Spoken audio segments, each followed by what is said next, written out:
Hi, this is Robert Clinkenbeard with the Commercial Landscaper Podcast. We're going to take 20 minutes of your life to deliver some amazing content from accomplished leaders and business owners to provide you with some value to help you scale your business, become a better leader, and push yourself out of your comfort zone into something which is going to stretch you. We really hope you enjoy these shows, and we really encourage you to like and share with your friends and network, which is only going to help us get a wider audience and improve our industry. I'm super excited to announce that in 2023, we're going to be announcing new partnerships, digital courses, some rebranding, and your opportunity to be coached by one of our many industry leaders, experts, or coaches. Cheers, everyone. Hi, this is Robert Clinkenbeard with the Commercial Landscaper Podcast. I am excited to be joined this morning by Joel Hafner. Joel, really nice to see you again. Yeah, good seeing you too, Robert. So I've known Joel now for probably 5-6 years, and definitely I feel as though not only our business relationship has blossomed, but I feel as though I can call Joel a good friend now as well. So Joel, I appreciate it. I know it's Mondays are a busy morning for you, so I really do appreciate the time. Yep, you're welcome. Glad to be here. I'm glad to be here, and I always think of you as a friend, Robert. So I feel the same. Awesome. Well, thank you, Joel. So we have a pretty large audience from all around the world here.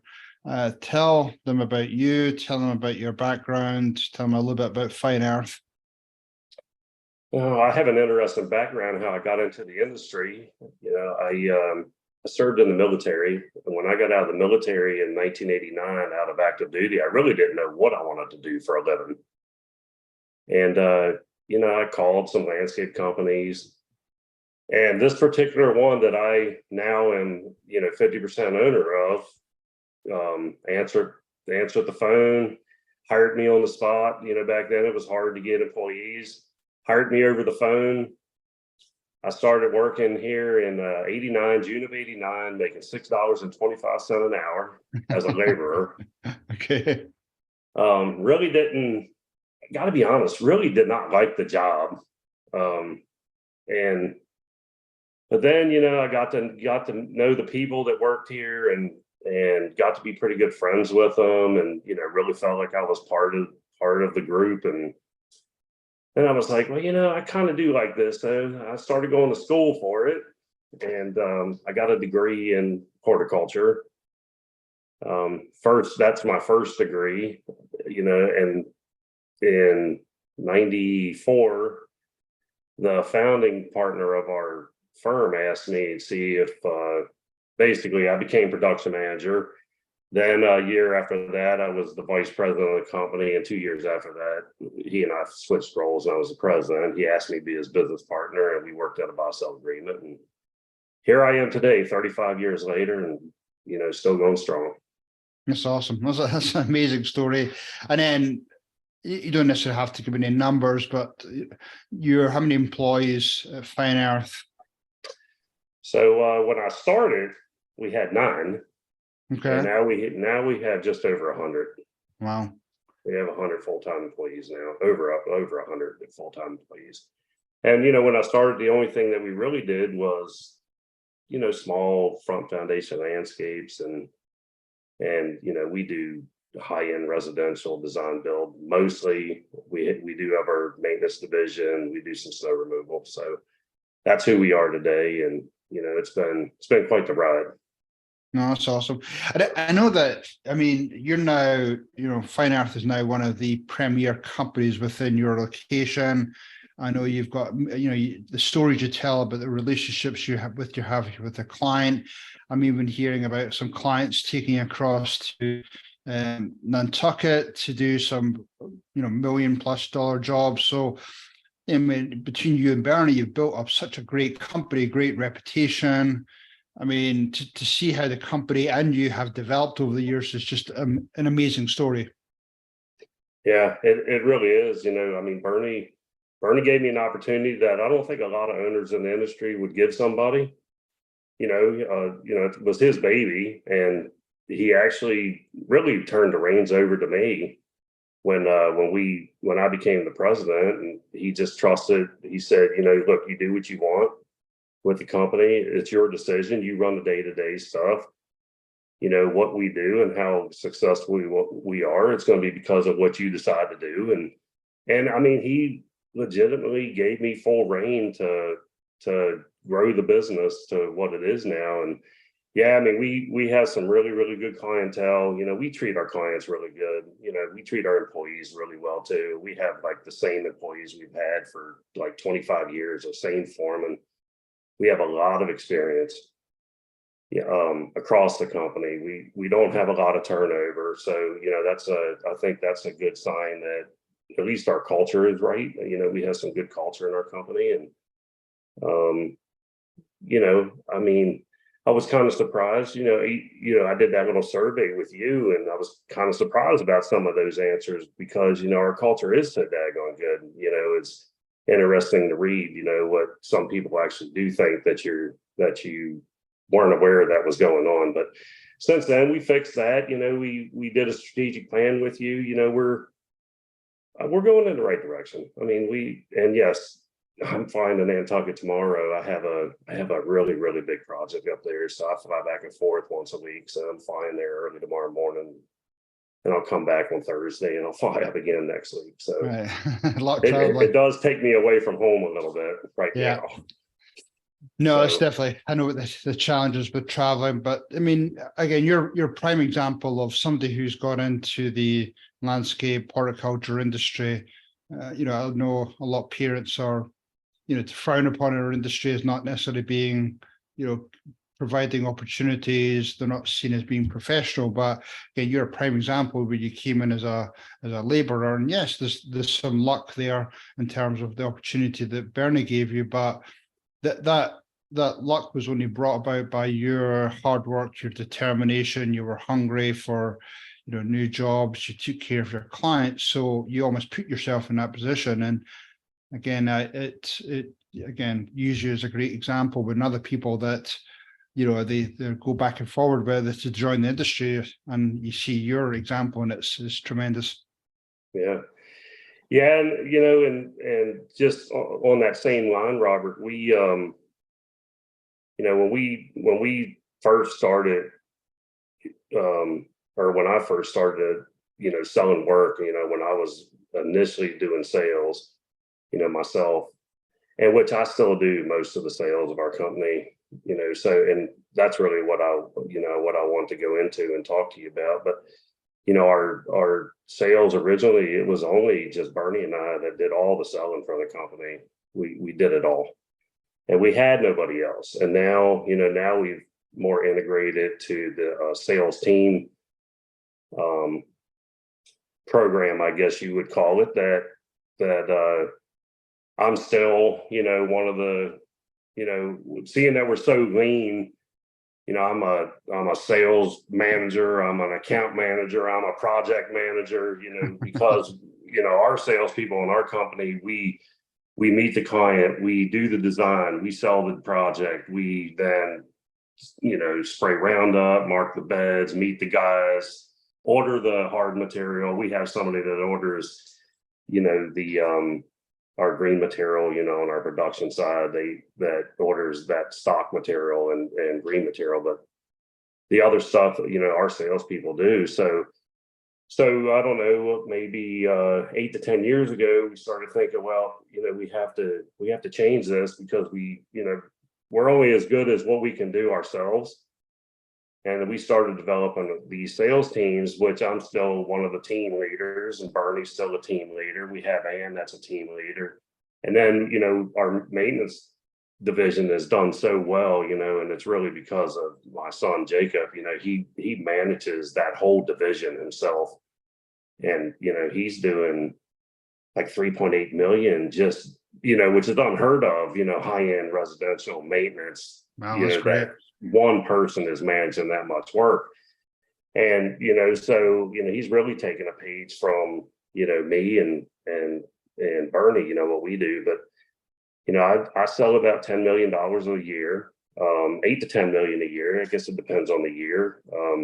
I do have a team that works with me now that I have 7 people. 5 of them are designers, including myself. That's 6. So we have 6 designers on my team. I have an estimator, and I have a project manager that helps run projects because I have 15 crews. So, our teams are set up. And really the reason why I'm so into this team thing now is because I'm trying to move myself out of sales completely. I haven't done that, and I'm working on that. I don't want to fly to Nantucket, every week. Right. I'd rather somebody else have to fly to Nantucket every week. But our teams work under us. We pay them a salary. The team members in the group, we pay them a salary, and then they get a commission based on gross profit. We base everything on gross profit of the job, and it's really gross profit per hour on the job. So they get a small commission until they pay their salary back, and then once they pay their salary back, we jump their commission. And then if they're on my team, any of the other, commission payment that's owed would come back to me because those are all my leads. Just like Bernie has 2 team members that work under him, and he's trying to do the same thing.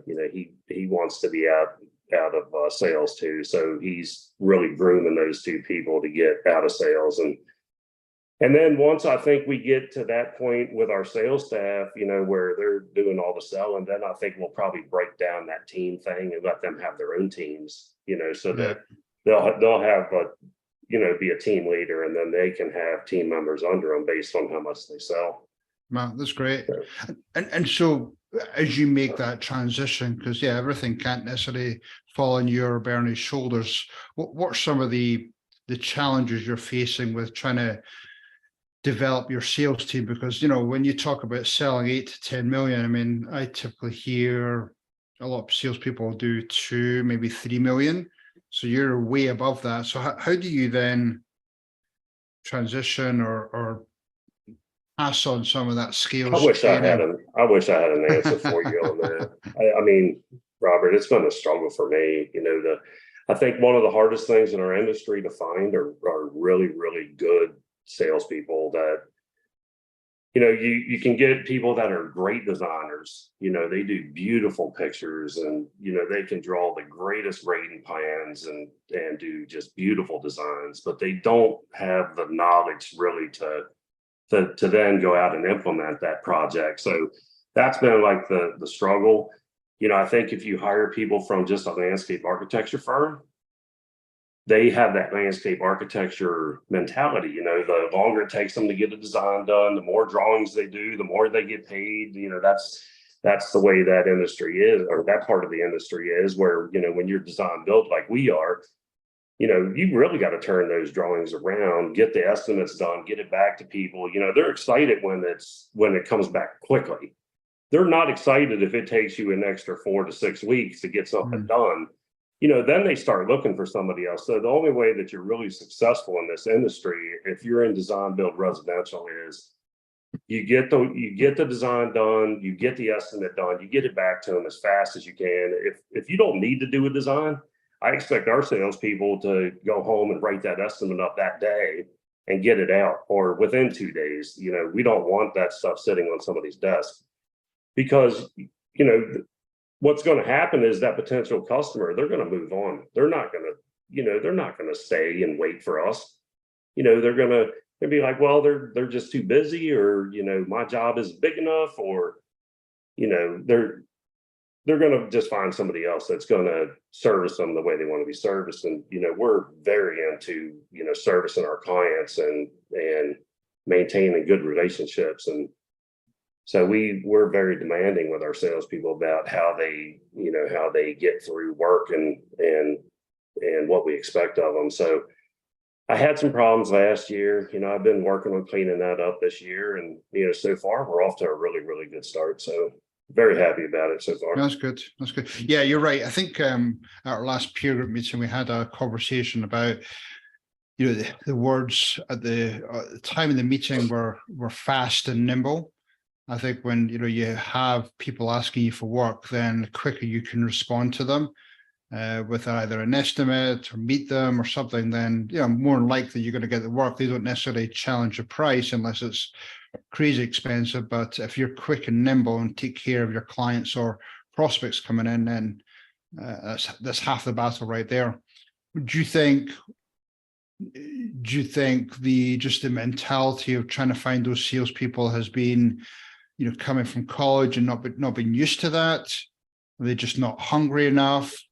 Or is it just two different types of characters where, typically somebody who's doing designs, they've got more of that laid back. I do a lot of these personality assessments. A lot of them are laid back. They like that balance. They don't necessarily like that competition, or maybe they're not driven by money.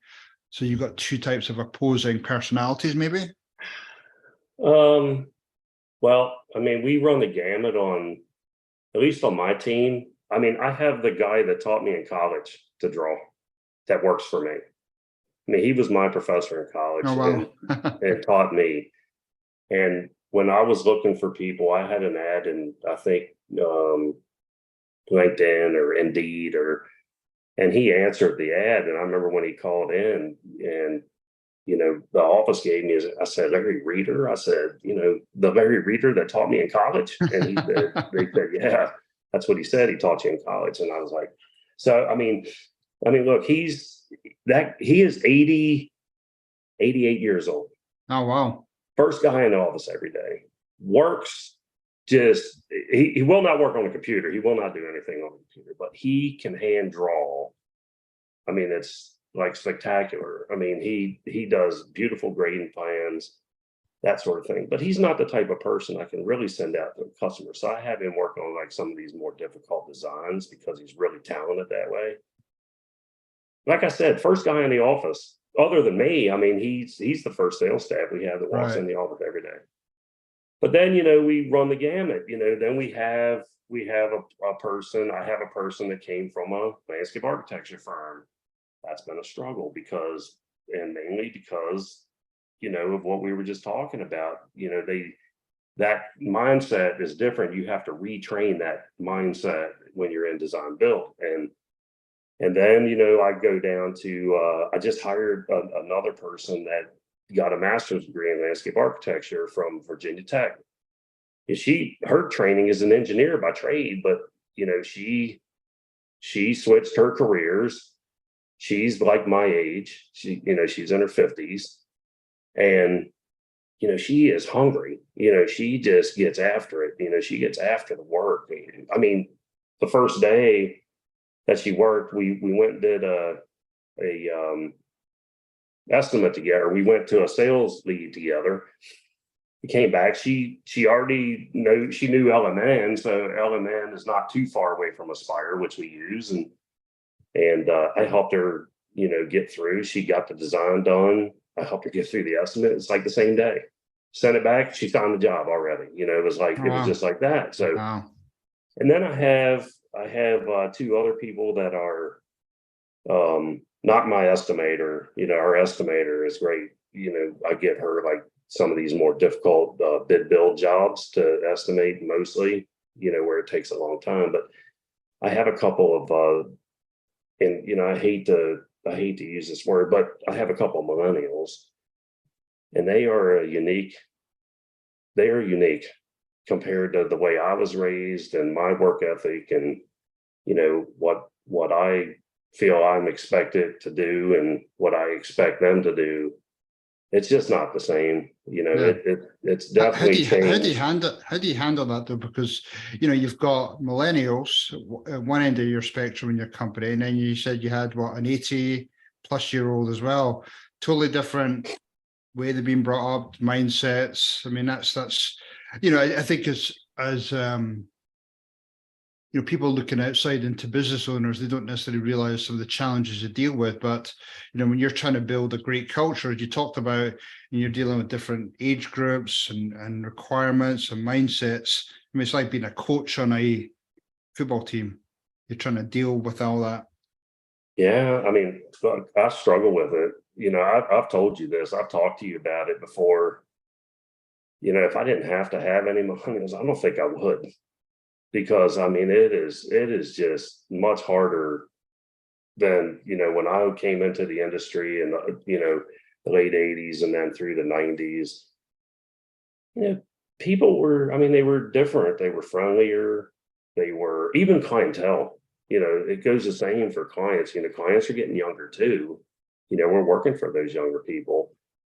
Um, it's I've struggled with it, and I've talked to you about it. And you have this 80-year-old that's like really just a kind person. That's the nicest guy you'd ever meet. That just as honest, just wants to do his job. And then you go to the other end of the spectrum and you have, well, I'll do my job, but you have to give me XYZ first. And,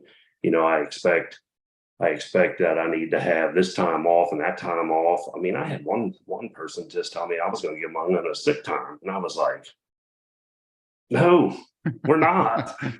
It doesn't work that way. Heck, who would do that? And so, yeah, I mean, I've really, really struggled with that. And, I still do, I think, because, I feel like there's like that with that generation, it's like you owe them something first before they do anything. So it's a total different mindset. And it's something that I just have to learn. So, and how do you do that? I mean, how do you learn that, or how do you understand or know how to deal with that? Because, you just said there, you didn't necessarily, yes, you went and you got your hort degree, but they didn't tell you about how to deal with business personalities and HR stuff and all that stuff. So what resources do you go to help you through that? Well, I mean, a big thing that I've done is, I have a peer group with you all, and, we talk about that stuff. And I think that's helped me a lot, in dealing with some of that. And, because I'm not the only one that's out there that's in the industry that's dealing with these same things. And so, there's some brilliant minds in our peer group. And, I appreciate like all of the help that I get from that, and from you, from Bruce, from, Miles, Tim, Curtis, all of them. I mean, they're, Tom, I mean, I like to share that information and just hear what they deal with. And, so they've helped me, you've helped me, our new strategic plan that we said, I mean, I think that's helped a lot. I think just by, like focusing our attention into our culture and developing like some awards programs and things where it's made a difference, because, they recognize then that you are willing to give and help them. And so I think that's helped a ton. The fact that we have some direction with our strategic plan has helped us a lot. Our peer group has helped us a lot. I think the fact that I have a team meeting, once a week, and these other people are sitting in the room that are, this different generation to these others. I mean, I think that helps a lot too, because they sort of see that, the language, how you talk to people, that if there's a problem that they're having or something, you can really, bring them along and say, all right, you can ask somebody else on the team and say, what would you do in this case? Or what would you do? And, I can give them my experience, which, I have 35 years of. So, and, it's worked, but it's a lot more communication than what I'm used to. And I'm like one of those type people. I just want to sit down, do it, get it done, move on to the next thing. But, it's not that easy anymore. There's a lot of hand holding in between now. Yeah, and I think, you said it right there, the communication part. I think the alignment amongst your team members, which is being communicated at your meetings. And I think just showing the company or your employees or team members where you're going, I think that again helps with that alignment. So yes, it might be more communication than you want or you've had in the past, but in terms of trying to just pass over the reins to develop your sales team, it's always necessary to go through that. And I think one of the key things I heard you earlier talking about is, building those teams around the salespeople and trying to identify, where's the strengths and weaknesses on those teams, who are the people that can design really well, who are the people that are hungry and sell. So trying to just make sure those teams align, I think is key part as well. Yeah. So, yeah, and I think, we are building this new design studio here at the office where we're going to move all the salespeople to, and I think that will, make a difference too. The fact that they'll all be together, because right now the way our office is organized, they're in different floors, different rooms. I think it'd be better once we get them all together where they can help each other and we have great experience, in the older designers, and I think they help the younger designers. I did have one of our millennials tell me the other day, we had a conference call and to sell a big job, and I actually did most of the talking, even though she was the one that really worked on the project. But when we got off the phone, she called me and she said, well, that went really well. But she did say, I have a lot to learn. She says that she still has a lot to learn, that because, of just the language and, the things that were said on the call are things that, she just wouldn't have thought about saying. So she thanked me for being on the call. So, I think those sort of things, have helped a lot. I've jumped in it a lot more than what I will say, more than I want to, but I think it's necessary. That's the only way we're going to be successful with it. Yeah, and I think actually one of the key things to even follow up with that example you gave is, I think it's great that this person came back to you, said they need to learn a lot, but what are their actions over the next 30, 60, 90 days? What are the things that they need to focus on?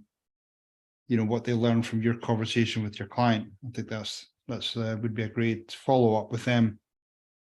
So Joel, I know we're running out of time here, but what does the future look like for Fine Earth? How are you going to transition away from being that main salesperson? How are you going to develop your teams? Well, so I've actually been concentrating on, a couple of just like our really, really big clients that, I feel like I still need to stay involved with.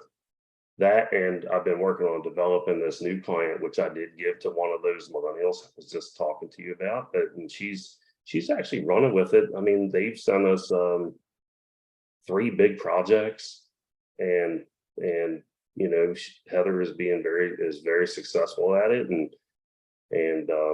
she's really motivated, really wants to do a good job for them. So I think that my goal is to work on other things, acquisitions and new opportunities, and I want to work on that stuff and strategic planning and the important things I think that I should be doing, and not out in the field every day, meeting crews and selling work and going home at night and working until 10 o'clock at night doing estimates. And I got to tell you, I do that most nights still, but I'm getting there. I've been turning over a lot more of those leads, and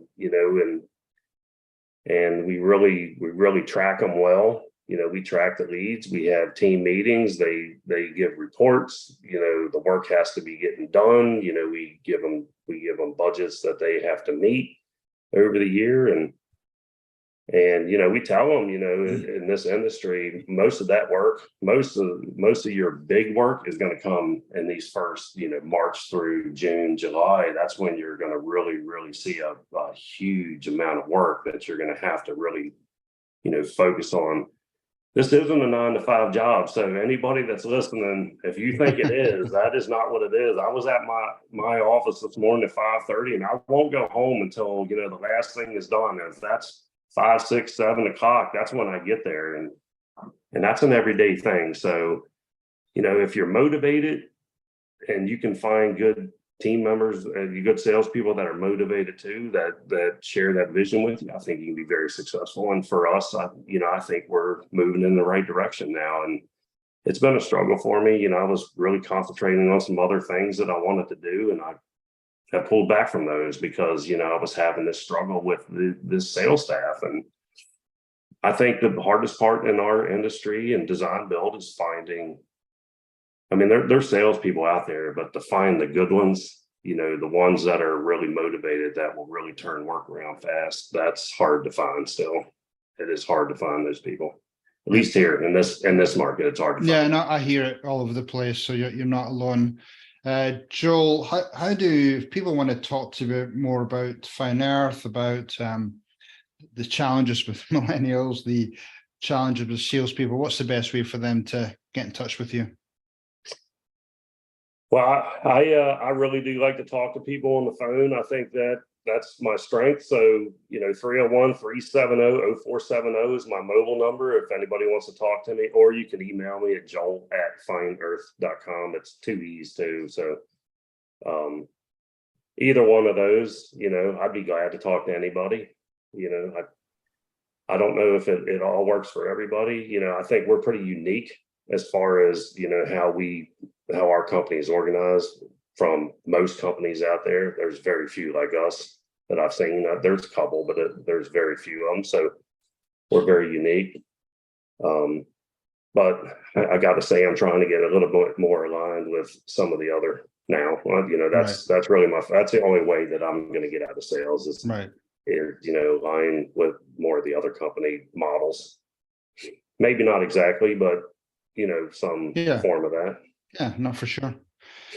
Joel, thank you for your time today. Really appreciate your candid conversations. Always good to talk to you. I know you're a busy guy and have a good flight up to Nantucket. But thank you again, Joel. Good to see you. Thank you, Robert. Okay, thanks. Cheers.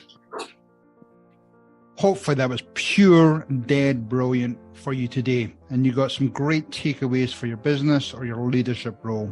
This is Robert Clinkenbeard, and we'd love to get you and your friends to join us in our future journey. So please subscribe through the various podcast channels or visit thecommerciallandscaper.com or brucewilsoncompany.com and check out some more information there. Anyway, hopefully you all have a pure, dead, brilliant day. Cheers, everyone.